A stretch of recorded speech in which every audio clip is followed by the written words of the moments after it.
On July 17, 2014, two major events took place. Malaysian flight MH17 was downed over eastern Ukraine, presumably by a missile, and Israel began a ground invasion of Gaza.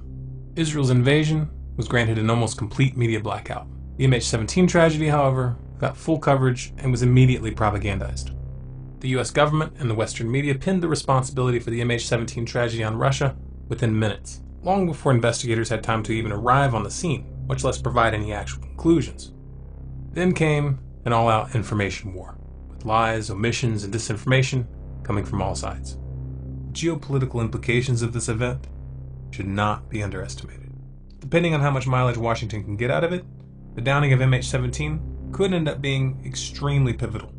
Anyone who knows their history knows that media coverage of events like these often lay the psychological groundwork for war.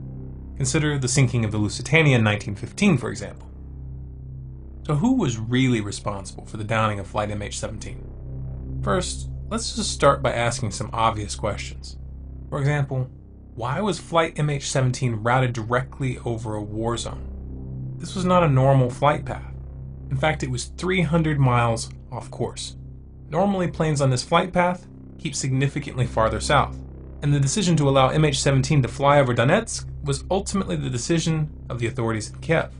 Now, Kiev initially claimed that they were acting under the assumption that this route was safe as long as the flight stayed above 32,000 feet, which is out of range for man-pad surface-to-air missiles. But that statement was later contradicted by Ukrainian officials who said that they knew 3 days before the downing of MH17 that the separatists had the Buk missile system, which is capable of hitting aircraft at much higher altitudes.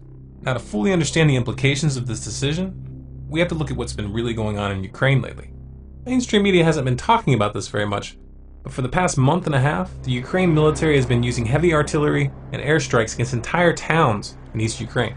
This shelling has been indiscriminate, with many of the munitions striking in residential areas. The civilian death toll for this bombardment was estimated at over 257 people 1 month ago, and the attacks intensified shortly after.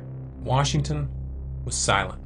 European officials were silent, and the UN was also silent. The separatists retreated from Slavyansk, regrouped, and over the past few weeks they've shot down a number of Ukrainian military aircraft, effectively stalling the advance towards Donetsk. In that context, Kiev's decision to route a civilian airliner 300 miles north of its normal flight path, putting it directly over an active war zone, a war zone where they themselves were the primary aggressor, wasn't just stupid, it was criminal. And let's remember how East Ukraine became a war zone in the first place. Did East Ukrainians invade West Ukraine or bomb them? No. The East Ukrainians held a referendum to declare their independence. They had a massive voter turnout, much higher in fact than the official elections that Washington endorsed, and the self-appointed government in Kiev responded by attempting to bomb them into submission. And again, this so-called international community just stood by and watched. And this wasn't the first time. Remember, we had the Odessa massacre, where the Ukrainian police stood by and did nothing as neo-Nazis burned over 40 anti-Kiev protesters alive. Among those killed was a pregnant woman who appeared to be strangled or beaten to death. The Ukrainian government totally covered up these crimes and blamed the tragedy on the anti-Kiev protesters. Apparently, these people burned themselves alive. But let's not stop there. Let's take this all the way back to the beginning. We have evidence that it wasn't Yanukovych that used snipers on the protesters in February. The real killers came from within the Maidan coalition. Yeah. So that he has some sort of, how to say, trust among all these Maidan people and civil society. And second, what was quite disturbing, the same Olga told that, well, all the evidence shows that people who were killed by snipers from both sides, among policemen and people from the streets, that they were the same snipers killing people from both sides. Well, that's, yeah. So that, and then she also showed me some photos. She said that as medical doctor, she can, say that it is the same handwriting, the same type of bullets, and it's really disturbing that now the new coalition, that they don't want to investigate what exactly happened. So that there is now stronger and stronger understanding that behind snipers, it was not Yanukovych, but it was somebody from the new coalition. I think they do want to investigate. I mean, I didn't pick that up. It's interesting. Gosh. Yeah. There actually was an investigation. Almost no one heard about it because the mainstream media was very quiet about the results. Why?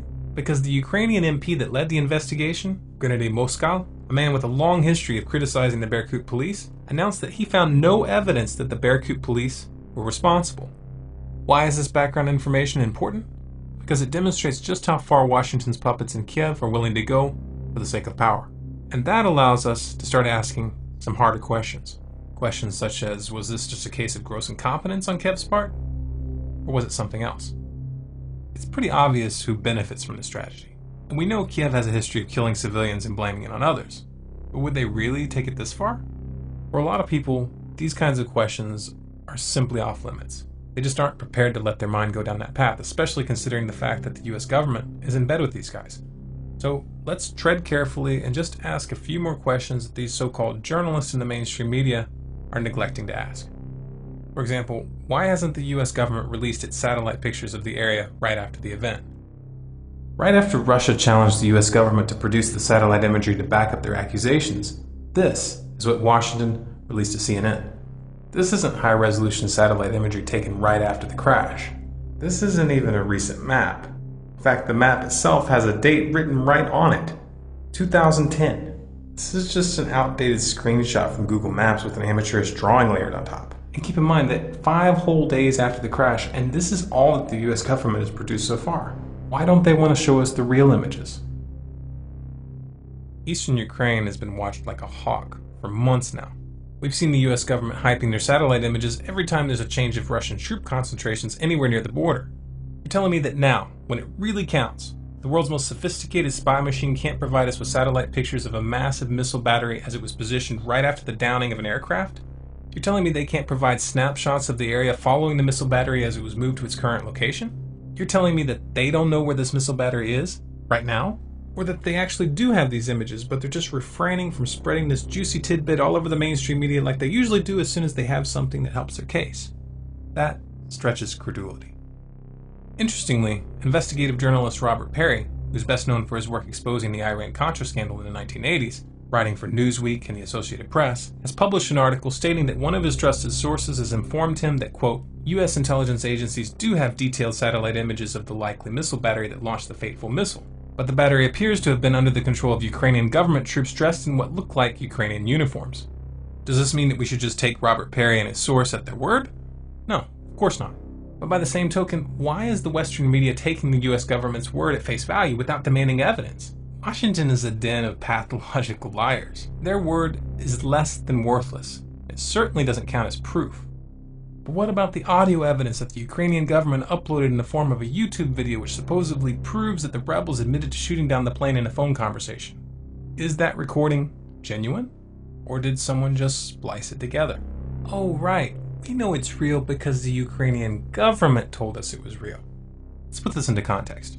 Remember, this is the same Ukrainian government that arrested 2 Russian journalists in May after those journalists released footage of UN helicopters being used by the Ukrainian military in the assault against the East. The Ukrainian government claimed that these journalists were transporting rocket launchers, and they even videotaped the men bound and gagged next to a set of rocket launchers. The US government went along with the story, but then, after there was a major uproar and Human Rights Watch came out to condemn their arrest, the journalists were suddenly released without any comment or explanation. Why is this relevant? Because the current government in Kiev has a history of fabricating and manipulating evidence when it's politically expedient. The veracity of the audio should be determined by an independent investigation by multiple audio experts in multiple countries. Now, if the implications of what I'm presenting here sound crazy to you, you might want to look up Operation Northwoods. Operation Northwoods was a series of proposals written by the Department of Defense back in the 60s, which directly advocated committing acts of terrorism within the United States and specifically proposed shooting down a civilian airliner in order to blame it on Cuba, and this would be used to justify a war. These documents were declassified in 1997, and there are thousands of copies available for download on the internet. Don't take my word for it, go read them yourself. Now you might be thinking, if any of this is true, why on earth would the US government go out of their way to target Russia like this? This is really extreme. Might it have something to do with the fact that just this month the BRICS nations met to put together an international development bank specifically designed to rival the World Bank and the IMF? Could it be because Russia is now openly pushing for the de-dollarization of international trade? Russia poses a threat to the dollar. That's all the motive the US government has ever needed. But What if we get incontrovertible proof that the rebels mistook flight MH17 for a military aircraft and shot it down? What should happen then? Well, ask yourself this. What would be done if this mistake had been made by the US military and the airliner had been, say, Iranian? Oh wait, that actually happened. In fact, it happened exactly 18 years before the MH17 tragedy, on the very same day. On July 17, 1996, TWA Flight 800 was downed over Long Island. The US government claimed that the explosion was a result of an internal malfunction, but numerous eyewitnesses reported that they saw a missile being fired up from the ground. And even the New York Times referred to the evidence of a cover-up as, quote, formidable. The US government never admitted they were responsible. But that's a really bad example, isn't it? Here's a better example. What if Ukraine had shot down a Russian airliner? Oh wait, that actually did happen in October of 2001. The Ukrainian government initially lied about it, but they finally came clean. Thank you so much. Merci beaucoup. As you can tell, I do as I'm told, and I thought I had to stand up at the time when my immediate predecessor would sit down, and clearly I failed. Good afternoon, and thank you very much for having me with you. I would like to thank the National Press Club, and especially President Angela Grilling-Keane, for not only inviting me to this prestigious venue, but essentially presenting the outline of what I want to talk to you about now. So it's as if we had prepared that together, which we have not. Now let me first of all, of course, begin by wishing you all a Happy New Year. I guess it's still time to do that, given that we are just exactly halfway through between our Western New Year and the Lunar New Year, which will loom in a few weeks' time. I think it's also appropriate to wish ourselves a Happy New Year, given what I would like to talk to you about, which has to do with the global economy and what we should expect for 2014. Now I'm going to test you numerology skills by asking you to think about the magic 7. Okay? Most of you will know that 7 is quite a number in all sorts of themes, religions, and I'm sure that you can compress numbers as well. So, if we think about 2014, all right, I'm just giving you 2014, you drop the 0, 14, 2 times 7. Okay, that's just by way of example, and we're going to carry on. So 2014 will be a milestone and hopefully a magic year in many respects. It will mark the 100th anniversary of the First World War back in 1914. It will mark the 70th anniversary, drop the 0, 7, of the Bretton Woods Conference that actually gave birth to the IMF. And it will be the 25th anniversary of the fall of the Berlin Wall. 25th. Okay. It will also mark the 7th anniversary of the financial market jitters that quickly turned into the greatest global economic calamity since the Great Depression. The crisis still lingers. Yet, optimism is in the air. We've left the deep freeze behind us, and the horizon looks just a bit brighter. So my hope and my wish for 2014 is that after those 7 miserable years, weak and fragile, we have 7 strong years. Now, I don't know whether the G7 will have anything to do with it, or whether it will be the G20. I certainly hope that the IMF will have something to do with it.